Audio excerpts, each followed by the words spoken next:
Stocks on Wall Street falling Friday despite some strong earnings results from some of the nation's biggest banks. This coming one day after President-elect Joe Biden released details of his pandemic relief package. Let's get more on that and the markets. We're joined by Ken Kamen, president of Mercadien Asset Management, coming to us from Hamilton, New Jersey. Welcome back and good afternoon, Ken. How are you? Doing fine, thanks. President-elect Biden's relief plan, it came out on the upper end of the range that was forecast at $1.9 trillion. We knew about this fiscal stimulus package coming all along. So why are investors, giving a negative reaction today? Well, now you have a chance to start looking at the details. When it was just this thing that was on the way and was going to be big and we didn't know what it was, it kind of had excitement. And not that it doesn't have excitement, it's just now we're going to start parsing the details, what's going to be able to make it through, and all the components actually come to fruition. Well, what didn't they like about the components? Well, there's a number of things that, clearly the idea of giving money to the states and cities is something that the Republicans have resisted. Will there be enough votes to get that? Because it seems that would have to get over a 60 vote margin, whether sending that much money, an additional $1,400 out. I think everyone in spirit wants to stimulate people that need money, but there's a big sense that it has to be somehow targeted to the people that need it, not to, everybody, because not everyone lost their jobs. And a lot of people have saved a lot of money by not spending in the pandemic. So there are a number of things in the debate that's really going to come up that's causing people to start parsing the particulars in the proposal. Concerns about taxes?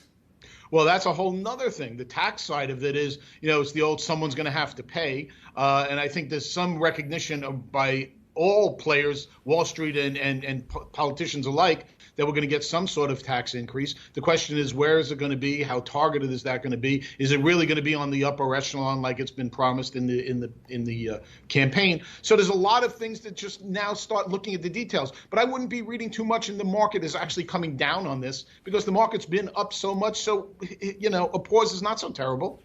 What about big banks? We had reports from JPMorgan, profits up 42% in the latest quarter. Citigroup was surprised also on the positive side, and so did Wells Fargo.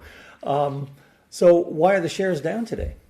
Well, I think I'm going to stay with the theme of, buy the rumors, sell the news. I mean, the financials have had a great year. I mean, they've beaten the S&P by probably, more than 10% this past year.